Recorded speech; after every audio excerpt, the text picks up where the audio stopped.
Sinasabing mayaman daw ang Australia. May mga batang pumapasok sa elementarya na nakatira lang sa tent. Nasa labas na ito ng distrito ni Roger Cook. At nakakahiya ito. Nakakahiya talaga. Mga ordinaryong tao lang na nagtatrabaho pero hirap makahanap ng matitirhan. At alam mo, kahit yung ibang tao na nakakahanap ng bahay or baka nakahanap sana ng bahay, hindi naman nila kayang tustusan ng pamumuhay doon. Ito ang kanlurang Australia mga kaibigan. May isang babae doon na nagtatrabaho. May full-time siyang trabaho. Itong babae dito ay may dalawang anak kasama niya. Ang mga batang ito ay pumapasok sa elementarya at nakatira lang sa tent. Isa itong ganap na kabiguan ng pamahalaan ni Cook at ng pamahalaan ni Albanese. Ganun ang Western Australia. Nakita nyo? Libo-libo. Tanong ko, gaano karaming walang tirahan? Dati, wala tayong nakikitang ganito sa Australia mga kaibigan. Hindi ko pa ito naranasan noon. Ngayon, mas madalas kong marinig ang tungkol sa mga taong nakatira sa tent. Wala tayong bagong datos, pero noong 2016, may 116,000 na walang tirahan. Noong 2021, umabot na sa 122,000 ang bilang na yan. Noong 2021 yon, dahil kada 5 taon lang tayo nagkakaroon ng census. Kaya magkakaroon tayo ng census sa susunod na linggo. Sa tingin ko sa ika-7 ng Agosto. Kailangan ko rin gumawa ng hiwalay na video tungkol doon. Sa tingin ko, mas marami pa tayong mga taong walang tirahan kaysa sa 122,000 ayon sa huling census. Habang may nahihirapan sa atin, sila ang inaangkat natin. Tingnan mo itong lalaking Indiano na bagong dating mula India gamit work visa. Dumalo siya sa anti-One Nation rally at nanawagan ng sosyalistang revolusyon sa Australia. Hindi mo ito maiimbento. Nandito siya naka-work visa at humihiling ng isang sosyalistang revolusyon. Sa madaling salita, nandito siya para pabagsakin ang pamumuhay ng mga Australiano o ang gobyerno ng Australia.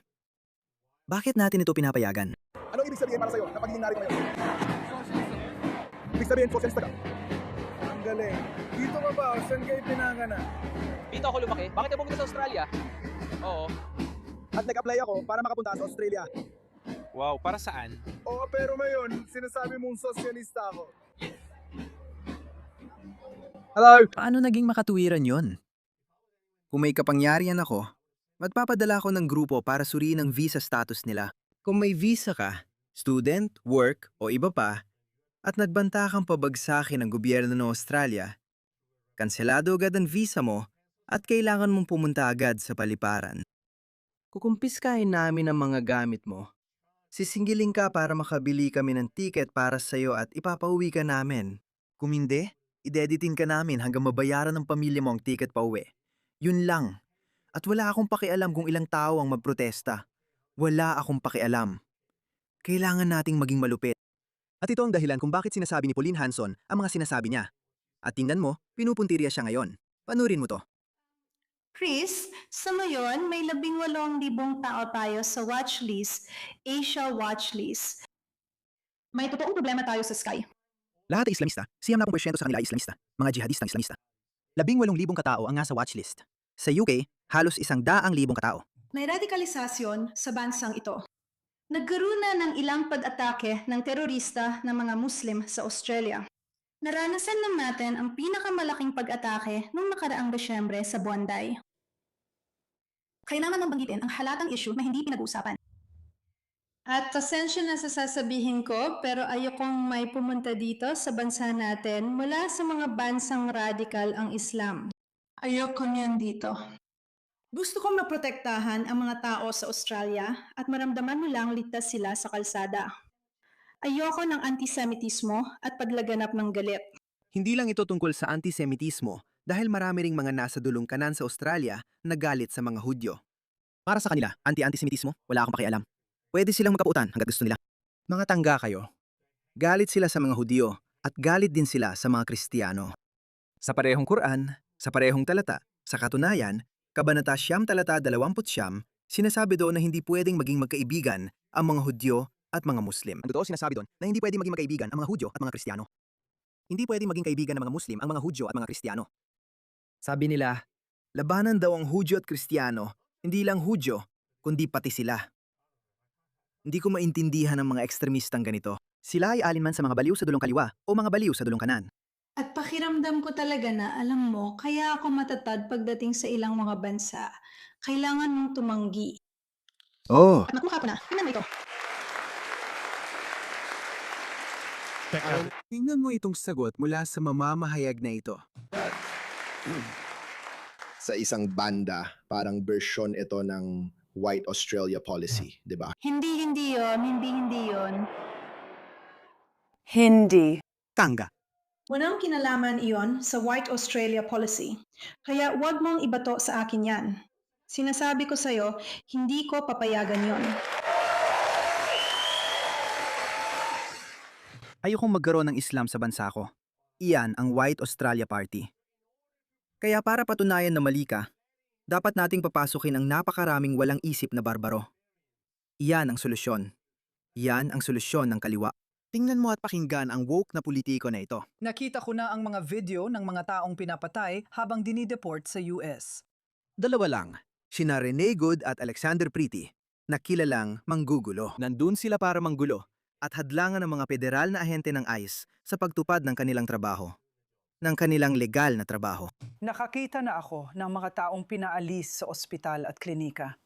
Nakakasuka at nakakasama ng loob na mangyari ito sa ating bansa. May sakit ka na nga.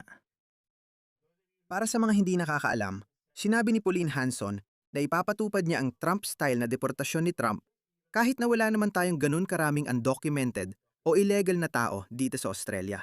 Sa tingin ko ayon sa huling tantya, siguro mga nasa 77,000 ang illegal na tao dito sa Australia na nag-overstay ng kanilang visa na hindi pa umuwi dahil wala naman tayong mga taong pumupunta dito sa ng bangka. Lahat ng nandito ay legal na pumasok gamit ang valid visa. Pero nang mag-expire ito, hindi na sila umuwi, kaya parang nawala na sila ngayon. At isa pa yan sa mga dahilan, alam mo na, kaya nandito lang sila kahit hindi naman talaga sila dapat nandito. Sinabi ni Pauline Hanson na ipapadeport ko sila, na tama lang naman, gaya ng dapat gawin natin at ng alinmang bansa. Itong mga nagpapakabait at nagpapakitang mabuti, laging nandito. Hindi mo pwedeng gawin yan. Pero kaya at dapat natin gawin. Dapat natin gawin yan. At ang katotohanang iniisip ni Pauline Hanson na makatuwiran ng ganoong paraan ng pagtrato at pagharap sa mga mahihinang tao ay nagsasabi sa akin na hindi siya karapat-dapat magkaroon ng anumang mahalagang papel sa pamumuno. May iba pang mga komentong ginawa. Sinasabi niya na hindi niya inamin na sinusuportahan ang White Australia Policy. Binanggit lang niya ang termino. Mali ba ang pagkakalarawan sa kanya? Sa tingin ko, mukhang hindi alam ng One Nation kung ano talaga ang pinaniniwalaan nila. Hindi ko alam anong pinaniniwalaan nila. Ikaw ang tanga. Hindi mo naiintindihan. Sinubukan na rin ng mga taong ito kahit saan. Walang ibig sabihin ang salitang far-right kahit na may ilang matitinding grupo na talagang nasa far-right na akma sa label na far-right na mga ethno-Nazi na humahanga kay Hitler. Maliit lang talaga ang bilang nila kahit na yon na pwedeng madagdagan pa ang mga far-right. Posible talagang mangyari yon. Tingnan mo, perpektong pagkakataon nito para lumakas ang white nationalism.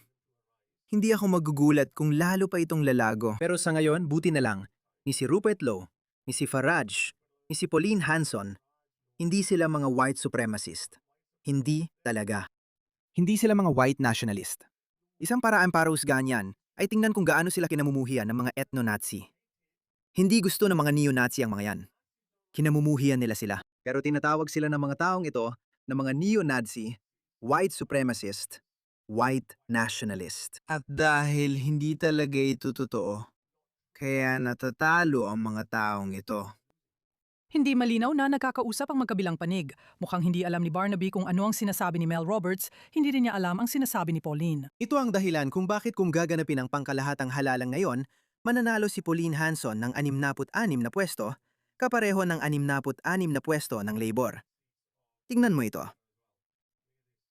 Ayon sa malaking survey, pwedeng makabuo ng gobyerno ang One Nation ni Pauline Hanson. Wala na ang mayorya ng Labor.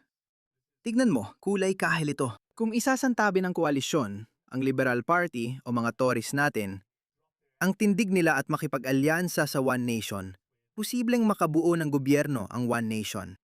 Hindi ba't kamangha-mangha yun? Maaari silang makabuo ng gobyerno. Kamanga-manga ito. Kaya pala hindi ito gumagana para sa kanila. Tingnan mo, habang nagigising ang publiko ng Australia, sinasabi nilang tama na, sobra na. Tingnan mo ang media natin, lalo na ang mainstream tulad ng Channel 7 na naninira. Ang Restore Britain ni Rupert Lowe ay may mas mahigpit pang manifesto na ayon sa mga kritiko ay parang plano para sa ethnic cleansing. Wow! Tingnan mo kung paano nila ito nilalabelan. Ethnic cleansing. Malawakang deportasyon. Ayon sa ilang pagtataya, may humigit kumulang 1.5 hanggang 2 milyong illegal na migrante sa UK na nakakalat sa buong UK. Ginawa nila yon ng sinadya. Ikinalat nila ang lahat ng mga iyon sa buong bansa sa ilalim ng operasyong tinatawag na Operation Scatter. Pauline, gusto kong ibigay ito sa'yo. Salamat! Ito mismo ang dapat mong gawin sa Australia. At madali natin itong magagawa, mga kaibigan. Mayroon lang tayong 77,000 na illegal na migrante. Kailangan natin magsimula sa kanila muna. Iyon ang magiging unang hakbang. Magbibigay yun ng malakas na mensahe sa iba. Hoy, hindi mo pwedeng guluhin o labagin ang sistema at batas namin. Hindi namin ito papayagan. Lumayas ka. Babasahin ko ito ng mabuti. Magkapareho tayo ng pananaw. Plano ito nalisin ng halos 2 milyong tao sa Britanya sa loob ng 3 taon. Maganda? Maaaring sa pilitan o sa pamamagitan ng sistematikong pagtanggal ng kanilang legal na katayuan at paglika ng isang mapanupil na kapaligiran na nagkakait ng benepisyo at mahahalagang serbisyo. Ang galing. Tingnan mo, habol ang makapadala mula sa UK. Meron pang gantimpala para sa mga makabayang Briton na may alok na 500 pounds para sa kumpirmadong impormasyon na magdudulot ng matagumpay na deportasyon. Maganda, kailangan din natin yan. Kailangan din natin yan, mga pare, dito mismo sa Australia. May kilala ba kayong nag-overstay ng visa niya? Bibigyan namin kayo niyan. Bibigyan namin kayo ng $1,000. Ayos yan. Kailangan natin yan. Kaya, oo, ito ay isang paninirang ulat na pinalabas sa Channel 7. At hayaan yung sabihin ko sa inyo na hindi ito maganda ang naging pagtanggap ng mga tao dito sa Australia.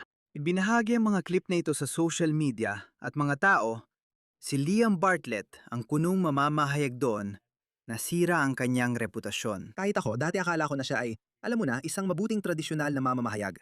Pero hindi na ngayon. Hindi ko na pinaniniwalaan yon. Dahil nagbago na ang panahon, mga pare.